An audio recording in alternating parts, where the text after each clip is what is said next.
الحمد لله رب العالمين، وصلى الله وسلم على نبينا محمد وعلى آله وصحبه أجمعين. الحديث هذه الليلة حديث ذو شجون، حديث عن أفضل الخلق بأبي هو وأمي، عن نبي الأمة، عن أكمل الناس وعن أفضل الناس، عن النبي صلى الله عليه وسلم. أسأل الله عز وجل أن يحشرنا في زمرته. الحديث عن النبي صلى الله عليه وسلم حديث كثير وحديث طويل، يحتاج إلى وقفات وإلى أيام، بل كتب في سيرته العطرة مجلدات عظيمة، مجلدات كثيرة كتبها المؤلفون من المسلمين، كتبوا سيرة النبي صلى الله عليه وسلم. والسيرة بخلاف السنة، لأن السيرة هي أشمل من السنة، فكتب فيها الكثير. النبي صلى الله عليه وسلم هو إمام هذه الأمة. يقول الله عز وجل: تلك الرسل فضلنا بعضهم على بعض منهم من كلم الله ورفع بعضهم درجات. ويقول: وفضلنا بعض النبيين على بعض.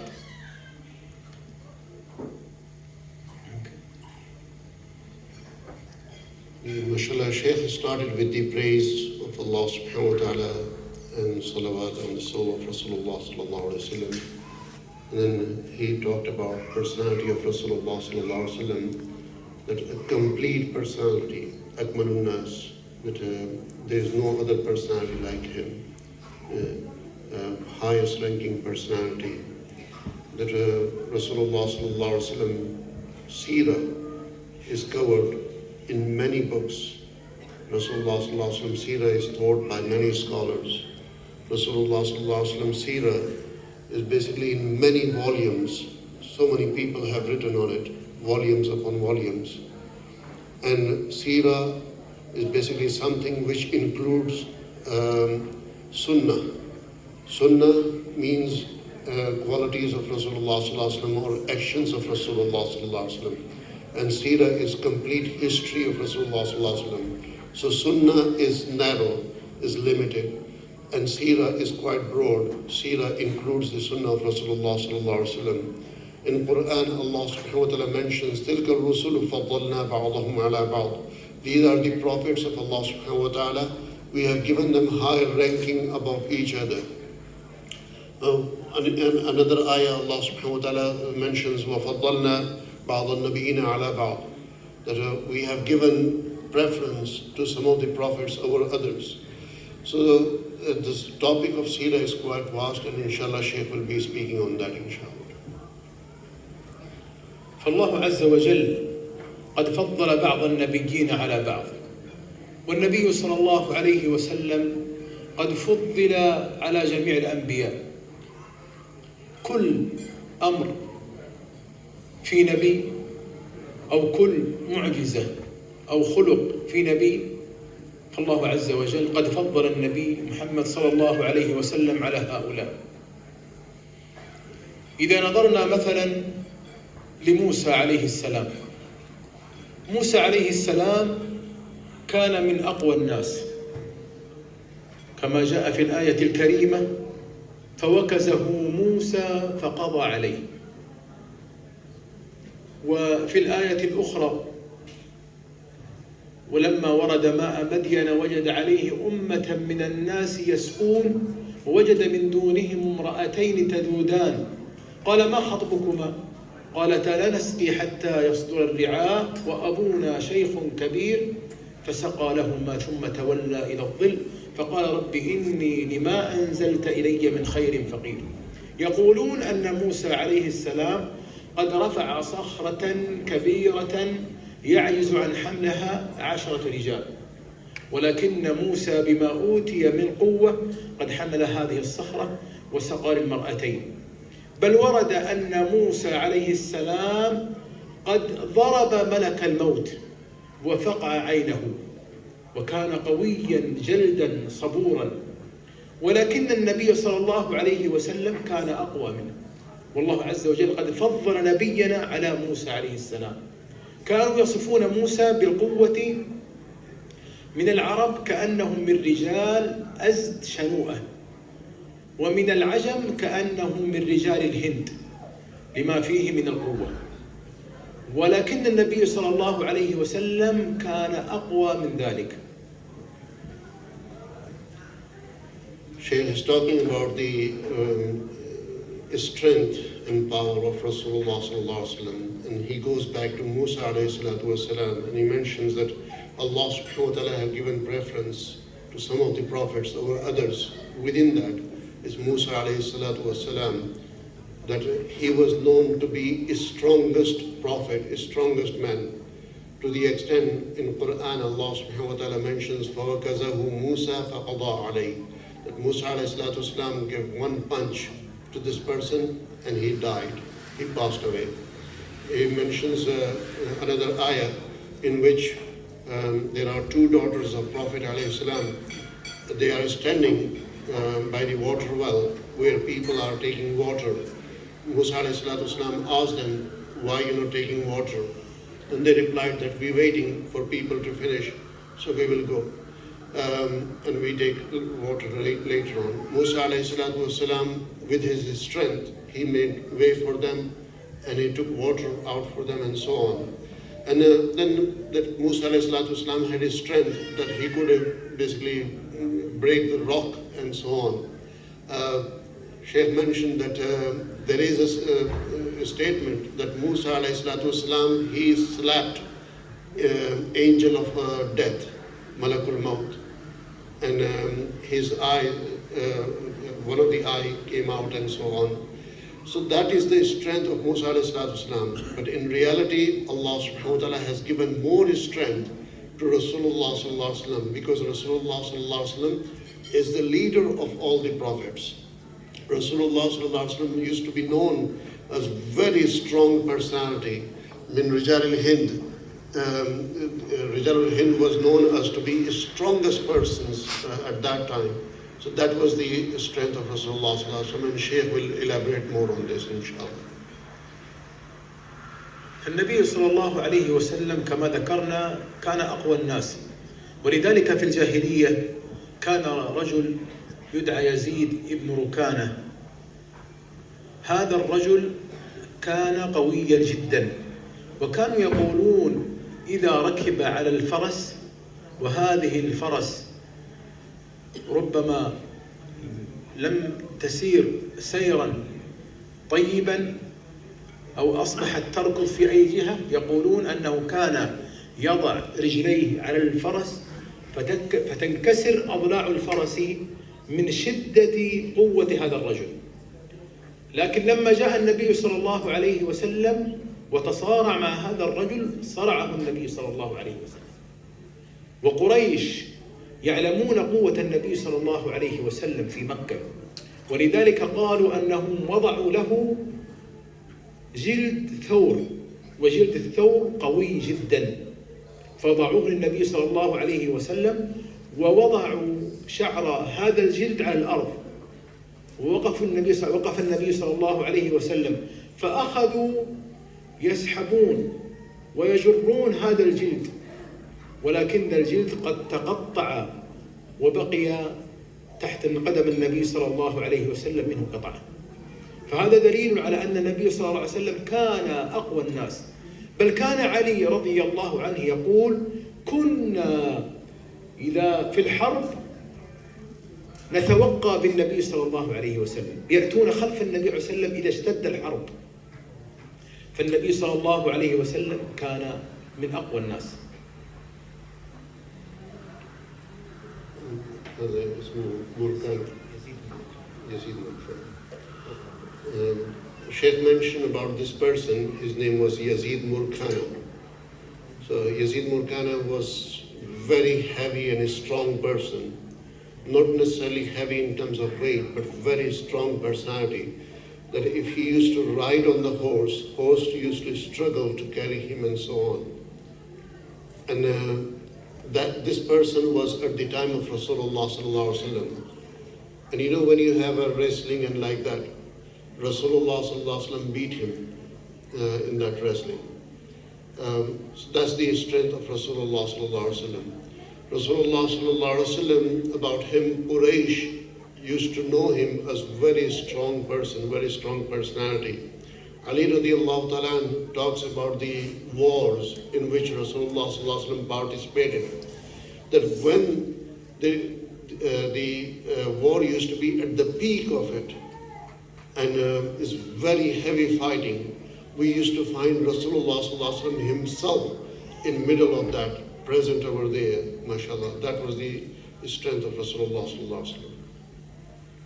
وهذه القوة الجسدية كان يصاحبها أيضا قوة نفسية، قوة داخلية في النبي صلى الله عليه وسلم في صبره على الأذى. انظروا إلى صبره عليه الصلاة والسلام مع عمه أبي لهب. كان أبو لهب يذهب خلف النبي صلى الله عليه وسلم، وكلما دعا قوم يذهب خلفه ويقول أنه كاذب وهذا ابن أخي وأنه مجنون وأنا أعرفه، يريد أن ينفض الناس من حوله. لكن النبي صلى الله عليه وسلم بقوته النفسية لم يتأثر بذلك كله. كانوا يقولون عليه ساحر ومجنون وشاعر، ولكن النبي عليه وسلم لم يتأثر، بل أدى ذلك إلى مضاعفة هذه القوة والجهر بالدعوة وتبليغ رسالة ربه، فبلغ الرسالة وأدى الأمانة عليه الصلاة والسلام. That one is basically physical strength and one is basically strength within the personality. So Rasulullah sallallahu alaihi wasallam did not have only physical strength, but as a personality he was very strong. You know, you could be a strongest person, but sometimes you can break because of the circumstances. You could become weak. Rasulullah sallallahu alaihi wasallam, just imagine, he's going to different places in Taif and so on, in different places where youth of that area following him, and they're shouting to others that do not listen to him, he's majnoon, right? Do not listen to him, he's shair, he's this and that, he's magician and so on. They used to shout in front of him, they used to throw stones at him, but still that did not break his morals, and Rasulullah sallallahu alaihi wasallam stayed strong, mashallah. And mashallah, with that difficult circumstances, he فَبَلَّغَ الرِّسَالَةِ, he passed the message of prophecy, وَأَدَّى الْأَمَانَةِ, and he fulfilled the trust Allah subhanahu wa ta'ala gave him, the responsibility Allah subhanahu wa ta'ala gave him.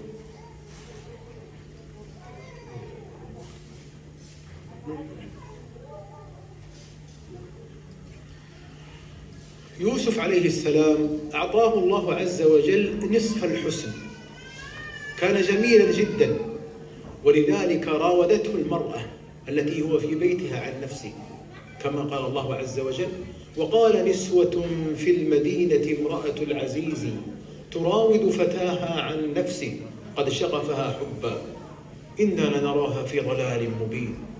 فلما سمعت بمكرهن أرسلت إليهن وأعتدت لهن متكئا وآتت كل واحدة منهن سكينا وقالت اخرج عليهن، فلما رأينه أكبرنه وقطعن أيديهن وقلن حاش لله ما هذا بشر إن هذا إلا ملك كريم. لما رأى النسوة يوسف عليه السلام قطعن أيديهن ولم يشعرن بالألم، خرج الدم منها، لكن لم يشعرن بهذا الألم لشدة جمال يوسف وحسنه، فكان أعطي نصف الحسن. ولكن النبي صلى الله عليه وسلم كان أجمل من يوسف، بل أعطي الحسن كله. ولذلك قالت عائشة رضي الله عنها: والله لو رأينك سويحبات يوسف لقطعنا أيديهن وأرجلهن. لكن لو يسأل سائل أن المرأة راودت يوسف عن نفسه وكان جميلا، والنبي صلى الله عليه وسلم كان أجمل منه، لكن النساء لم يراودنه. لماذا؟ السؤال. وكيف هذه الإجابة؟ الإجابة أن النبي صلى الله عليه وسلم مع حسنه وبهائه إلا أن فيه هيبة تمنع الناس من القرب منه. مع حيائه عليه الصلاة والسلام كان أشد حياء من العذراء في خدرها، ولكن له هيبة. إذا كان بين الناس كان له هيبة، فكان جميلا وكان له هيبة صلى الله عليه وسلم. وهذا الجمال جمال في الخلق وجمال في الخلق. Then Shaykh mentions about another prophet, Yusuf alayhi salatu wasalam, who is known to be best looking personality, most beautiful personality. It is stated that Allah subhanahu wa ta'ala gave him half of the beauty of the world. That's how beautiful he was. It is mentioned in Surah Yusuf that the women at that time, the Imra'atul Aziz, the wife of the ruler at that time, tried to play tricks against Yusuf alayhi salatu wasalam and tried to trap him to be with her. And other women, basically high-ranking women, they started to accuse her and curse her basically, that how can you do something like this with a slave of yours, with a person who is not at your level or your standard, but is just a slave. So she said to them that you come and you observe his beauty yourself. And what she did, basically she placed fruit in plates with knife in plate in front of everyone. Subhanallah, as they were getting ready to eat the fruit, and she asked them to grab knife and grab fruit so we can cut at the same time.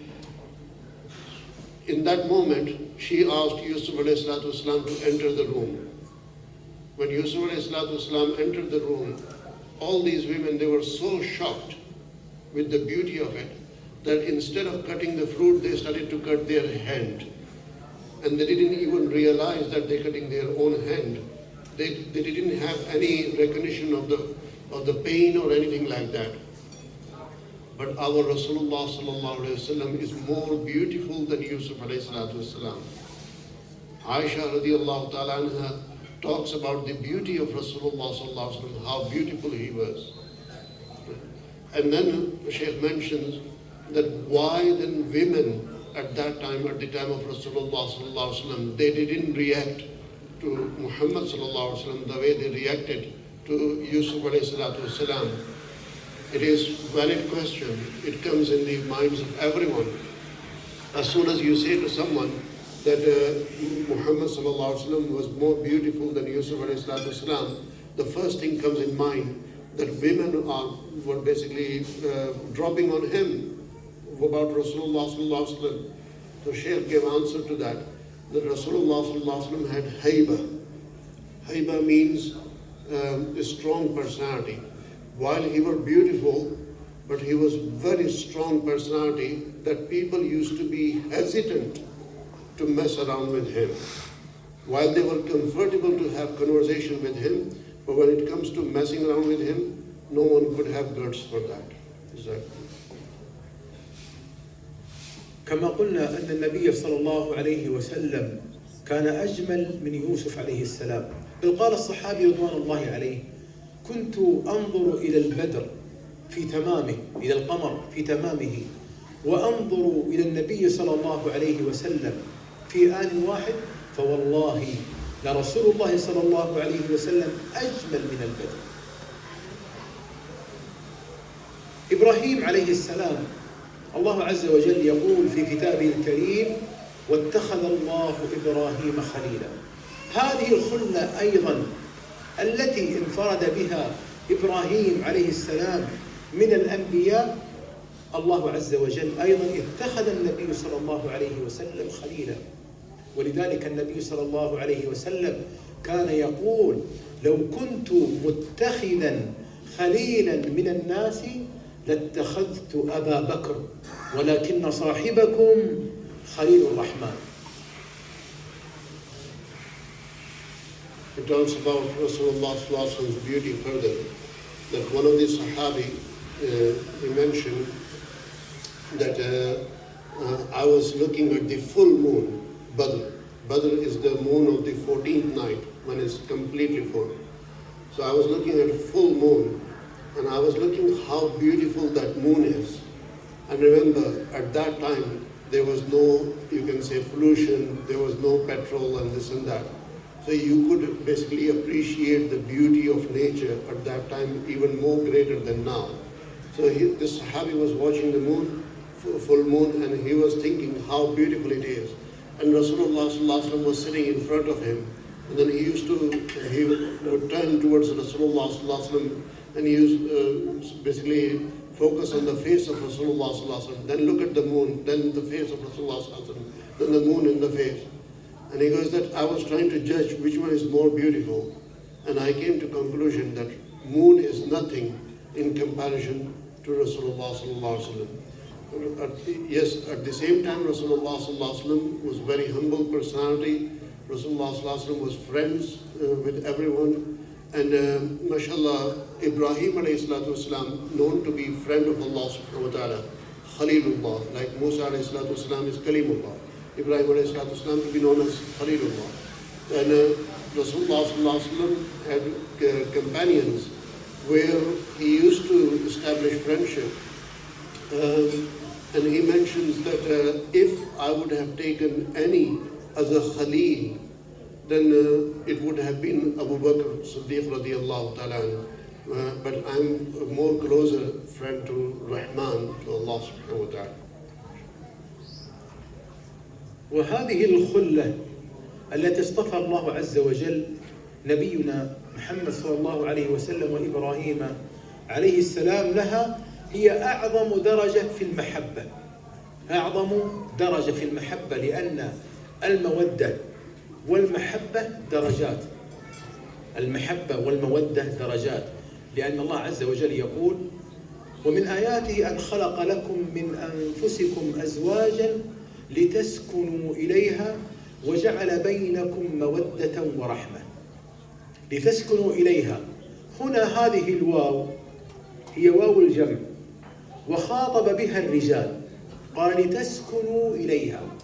فالرجل عليه السكن المادي، والمرأة هي سكن للرجل السكن المعنوي، هو الرجل يسكن إليها. ولذلك يقولون أن آدم عليه السلام كان نائما فقام فإذا بجانبه امرأة فسألها: من أنت؟ فقال: امرأة خلقني الله عز وجل لتسكن إلي.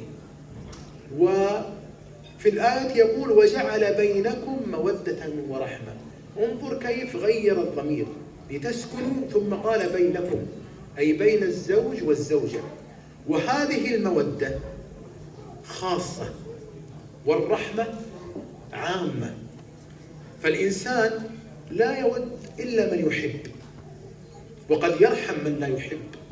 فقد ترحم كما رحمت المرأة الكلب، أن امرأة في الحديث سقت كلبا رحمته ولكن لا تحبه. وربما يرحم الإنسان عدوه إذا رآه في حالة عظيمة أو في حالة ضعف، ربما يرحم هذا العدو. إذن الرحمة عامة والمودة خاصة. هذه الدرجات من درجات المحبة، فالخلة هذه أعلى درجات المحبة. ولذلك النبي صلى الله عليه وسلم لما سألوه: من أحب الناس إليك؟ قال: عائشة. قالوا: من الرجال عمرو بن العاص. النبي صلى الله عليه وسلم أرسله مرة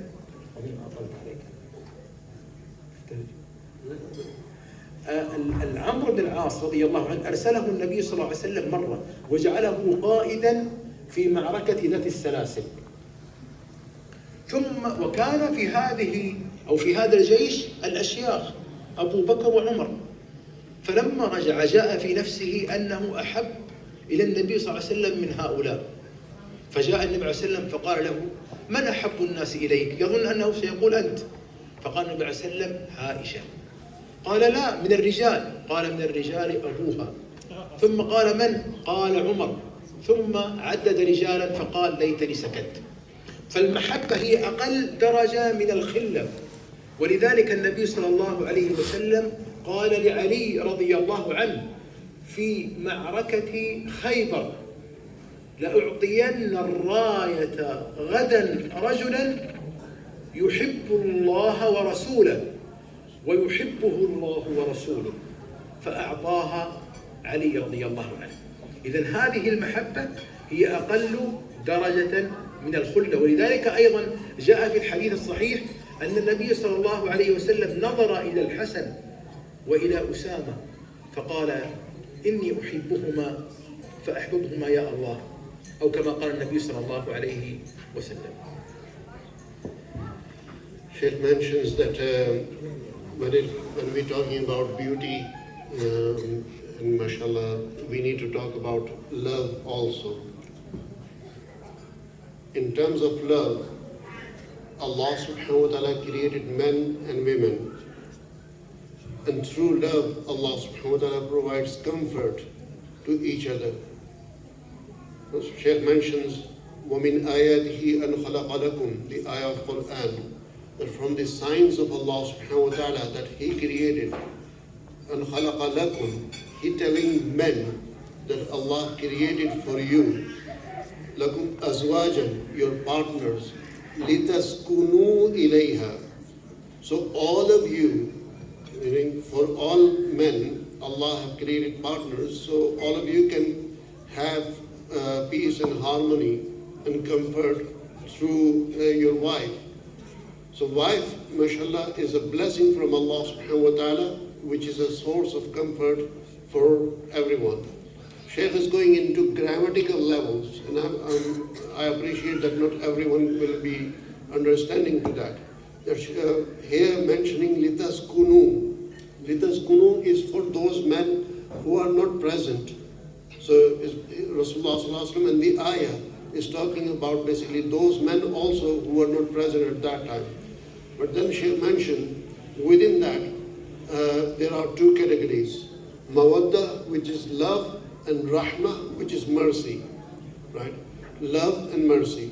When Allah subhanahu wa ta'ala talks about mawadda, right, one is basically having comfort, sukoon, right? Litaskunu ilayha.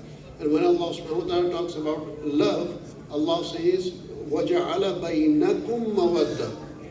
Allah has created between both of you love.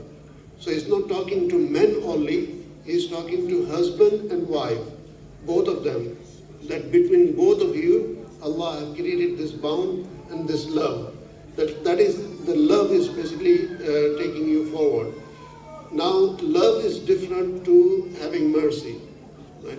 Mercy you could have on someone, but not necessarily you love that person. For example, a dog or anything would fall in front of you, and you carry that to safety because out of mercy, not necessarily you have love for that animal or that dog. You could assist your enemy because of mercy, but you don't love your enemy, but you could be merciful with that person. So there is a distinction between love and mercy. Rasulullah sallallahu alaihi wasallam was questioned by Sahaba where basically different Sahaba were present, and they asked Rasulullah sallallahu alaihi wasallam, "Man ahabbun nas?" Amongst people, who is most beloved to you? Rasulullah sallallahu alaihi wasallam replied, Aisha radiyallahu ta'ala anha. Aisha radiyallahu ta'ala anha was the beloved wife of Rasulullah sallallahu alaihi wasallam. They said, no, from the men, min al-rijal, from men, who is most beloved to you? Rasulullah sallallahu alaihi wasallam replied, Abuha. her father. It is Amr bin As radiallahu ta'ala who asked this question. Right? Amr bin As was very close to Rasulullah sallallahu alaihi wasallam, and he asked this question in front of other Sahabi, hoping that Rasulullah sallallahu alaihi wasallam will nominate him, will say that you are my beloved. Yeah. But Rasulullah sallallahu alaihi wasallam mentioned Aisha radiallahu ta'ala anha, and then Rasulullah sallallahu alaihi wasallam mentions about Abu Bakr Siddiq radiallahu ta'ala anhu. In Battle of Khaybar, it is mentioned that he said that I will give flag tomorrow. The flag means basically who will be the commander-in-chief of the army. I will pass that responsibility tomorrow to a person that Allah loves him. And he loves Allah subhanahu wa ta'ala. So mashallah, Rasulullah sallallahu alaihi wasallam next day passed it to Ali radiallahu ta'ala. Rasulullah sallallahu alaihi wasallam saw once Sayyidina Hassan radiallahu ta'ala, the grandchild of Rasulullah sallallahu alaihi wasallam, and there was Usama also there. And Rasulullah sallallahu alaihi wasallam made dua to Allah subhanahu wa ta'ala that I love both of them. I want you to love them also, inshallah. هذه الصفات العظيمة التي اتصف بها نبينا صلى الله عليه وسلم كثيرة جدا ويطول الحديث عنها، لكن مع هذه الصفات الجميلة كانت، أو مع جمال الخلق كان هناك جمال للخلق، جمال لخلق النبي صلى الله عليه وسلم. الله عز وجل قال وإنك لعلى خلق عظيم، لم يقل كريم ولم يقل حليم، وإنما قال عظيم ليشمل كل خلق جميل. فالنبي صلى الله عليه وسلم كان أشجع الناس كما ذكرنا في الشجاعة، وكان أشجع من موسى عليه السلام، وكان أجود الناس، كان سخيا. ولذلك الرجل الذي سأل النبي صلى الله عليه وسلم أعطاه غنم في وادي غنم ملء هذا الوادي، فأعطاه النبي صلى الله عليه وسلم. لما سأل الرجل قال نظر إلى هذه الأغنام وإلى هذه الأنعام، فقال له النبي صلى الله عليه وسلم أتحب هذا؟ قال نعم. قال فهي لك. ثم قال لقومه يا قوم أسلموا فإن محمدا يعطي عطاء من لا يخشى الفقر. ولذلك الصحابة يعلمون أن النبي صلى الله عليه وسلم إذا سئل شيئا أعطاه، كل شيء يسألونه. ولذلك الرجل الذي سأله البردة، النبي صلى الله عليه وسلم جاء بجبة من اليمن جاءته، وكان النبي صلى الله عليه وسلم يريدها، فسأله رجل فأعطاه النبي صلى الله عليه وسلم هذه الجبة، فغضب الصحابة قالوا كيف تسأل رسول الله صلى الله عليه وسلم وليس عنده غيرها، وأنت علمت أن النبي صلى الله عليه وسلم لا يرد سائلا. قال إنما سألت هذه الجبة لكي تكون كفني عندما أموت.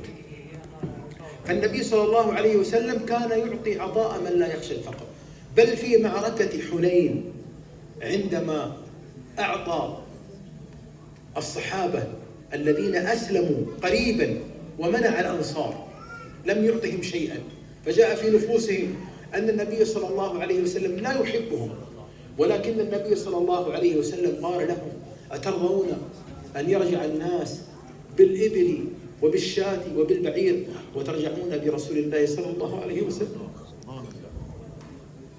قالوا رضينا يا رسول الله، قالوا رضينا يا رسول الله.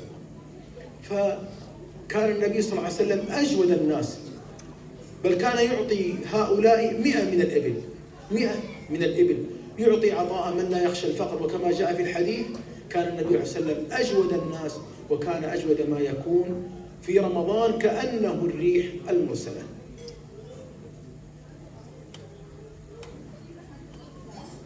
MashaAllah, Shaykh is moving towards other qualities of Rasulullah sallallahu alaihi wasallam. That Rasulullah sallallahu alaihi wasallam was great personality, his strongest personality. He was, mashallah, most beautiful personality, and what we have discussed, mashallah, most loving and caring personality. At the same time, Rasulullah sallallahu alaihi wasallam did not have just basically his strongest personality, but his characters, khuluq, his characters were also quite great, mashallah. Allah subhanahu wa ta'ala says in the Quran, وَإِنَّكَ لَعَلَى خُلُقٍ عَظِيمٍ, that you have been exalted on best of manners. Right? Khuluqin azim, Allah mentioned azim, right? That greatness in everything. Allah did not say kareem, that you are on very sharif or very pious manners and so on, but mentioned great. So greatness across the board basically. At the same time, Shaykh mentions another beauty of Rasulullah sallallahu alaihi wasallam is that Rasulullah sallallahu alaihi wasallam was the most generous person, ajwadun nas, sakhi, most generous personality. Rasulullah sallallahu alaihi wasallam was so generous that once one person came to Rasulullah sallallahu alaihi wasallam and he said that all my sheep and goats, I'm giving it to you. And those sheep and goats were basically full of valley between two mountains. So you can imagine how many, possibly hundreds or possibly even thousands of goats and sheep would be. And then somebody came and the person was admiring it, that this person had given it to Rasulullah sallallahu alaihi wasallam. Rasulullah sallallahu alaihi wasallam said, do you like these animals? He said yes. Rasulullah sallallahu alaihi wasallam gifted him all. There have been occasions where people bring valuable things to Rasulullah sallallahu alaihi wasallam, and anybody from the crowd used to ask that, can I have this? And Rasulullah sallallahu alaihi wasallam used to pass it to him. There is one person, one Sahabi, who brought a gift, a jumper to Rasulullah sallallahu alaihi wasallam, which was very, you can say, dear to Rasulullah sallallahu alaihi wasallam. He really liked that gift. And somebody asked that, can I have this jumper? And Rasulullah sallallahu alaihi wasallam passed it to him. So subhanallah, Rasulullah sallallahu alaihi wasallam was very, mashallah, generous personality. In Ma'arika Hunayn, one of the battle, Shaykh mentioned that over there some people came and brought Islam, and Rasulullah sallallahu alaihi wasallam had gifts in terms of animals, in terms of goat, camels and so on. And Rasulullah sallallahu alaihi wasallam gifted these animals to those people who are newly converted into Islam. Right? And the Muhajirin and Ansar, those who were fighters with Rasulullah sallallahu alaihi wasallam, they were feeling a bit left out.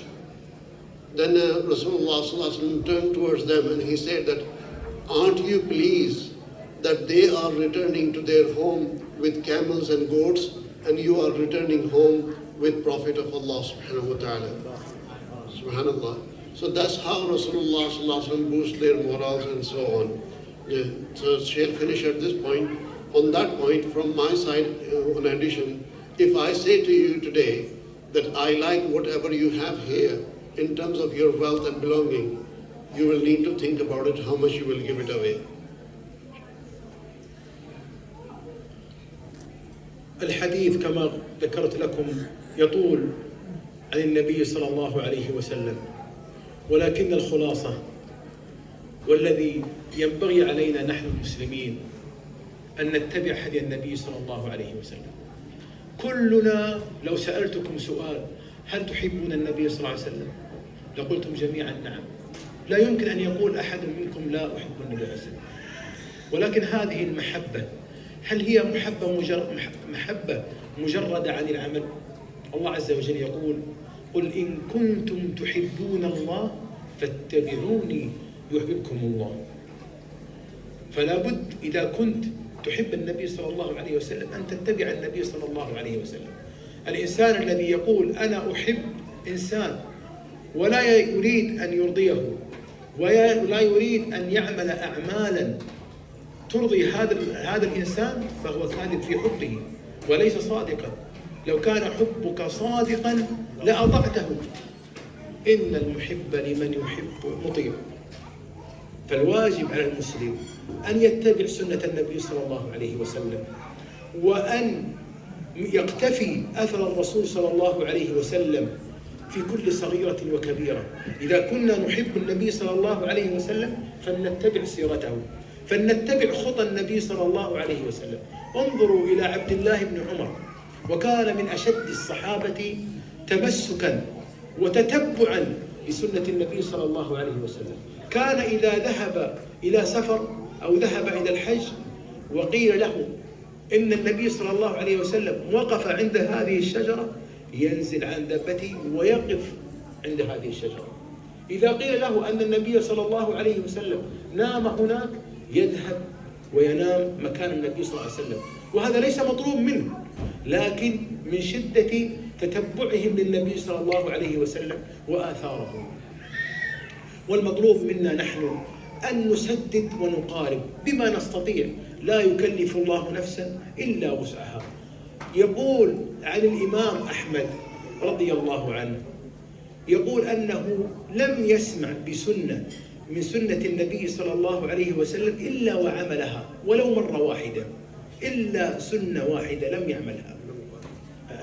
الإمام أحمد ما هذه السنة؟ يقول أنه لم يستطع أن يطوف البيت راكبا شدة الزحام.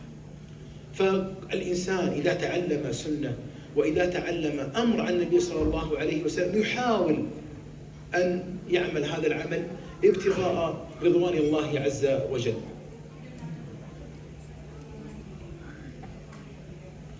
She's saying that now the attributes which have been explained to you, they deserve your attention and your support, and you following Rasulullah sallallahu alaihi wasallam. The most important thing we can do is follow these guidelines, follow the sunnah of Rasulullah sallallahu alaihi wasallam, follow the lifestyle of Rasulullah sallallahu alaihi wasallam. We physically cannot be strong, we physically cannot be as beautiful as Rasulullah sallallahu alaihi wasallam, but in terms of actions, whatever he did, we could try to follow that, we could try to fulfill sunnah of Rasulullah sallallahu alaihi wasallam. Allah subhanahu wa ta'ala says in Al-Quran, قُلْ إِن كُنْتُمْ تُحِبُّونَ اللَّهَ فَاتَّبِعُونِي. Allah says that if you love Allah, إِن كُنْتُمْ تُحِبُّونَ اللَّهَ, if you have love of Allah subhanahu wa ta'ala, فَاتَّبِعُونِي, then you follow me, you follow Rasulullah sallallahu alaihi wasallam. So obedience, the love of Allah subhanahu wa ta'ala is basically hidden in the obedience of Rasulullah sallallahu alaihi wasallam. He is mentioning that it is compulsory upon every believer, every Muslim, to follow the sunnah of Rasulullah sallallahu alaihi wasallam and seerah of Rasulullah sallallahu alaihi wasallam. He mentioned that Abdullah ibn Umar radiallahu ta'ala was the strongest person when it used to come to follow the sunnah of Rasulullah sallallahu alaihi wasallam. That he used to find out what Rasulullah sallallahu alaihi wasallam did where, and whatever Rasulullah sallallahu alaihi wasallam did, he used to make sure that he followed that, regardless he had to go out of his way or what. For example, if he is traveling and he finds out that Rasulullah sallallahu alaihi wasallam sat on this stone under the shadow of this tree, he would do same thing. If he found out that Rasulullah sallallahu alaihi wasallam rested here or he went to sleep here, he would do same thing. So Sayyidina Abdullah bin Umar radiallahu ta'ala used to follow Rasulullah sallallahu alaihi wasallam for everything he used to find out. That is amongst the Sahaba. But amongst A'imma, Imam Ahmad ibn Hanbal radiallahu ta'ala, he mentions that I haven't come across any sunnah of Rasulullah sallallahu alaihi wasallam, not one single sunnah of Rasulullah sallallahu alaihi wasallam, that I personally have not practiced it, that I have not adopted it in my life. So therefore, it is compulsory upon us to follow sunnah of Rasulullah sallallahu alaihi wasallam. أسأل الله عز وجل أن يجعلنا ممن يتبعون النبي صلى الله عليه وسلم وممن يستمعون القول فيتبعون أحسنه، وأن يحشرنا في زمرة النبي صلى الله عليه وسلم، وأن يسقينا من حوضه الشريف شربة لا نظمأ بعدها أبدا، وأن يوفقنا وإياكم لما يحبه ويرضاه. والله أعلم، وصلى الله وسلم على نبينا محمد.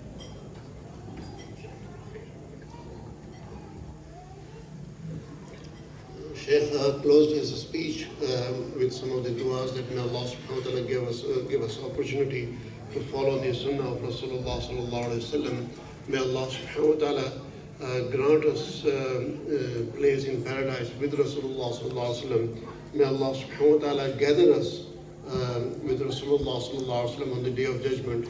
May Allah subhanahu wa ta'ala give us water at the Hawd al-Kawthar with the hands of Rasulullah sallallahu alaihi wasallam, that after drinking that water we will not feel thirsty at all. Jazakumullah khair. That concludes the remarkable speech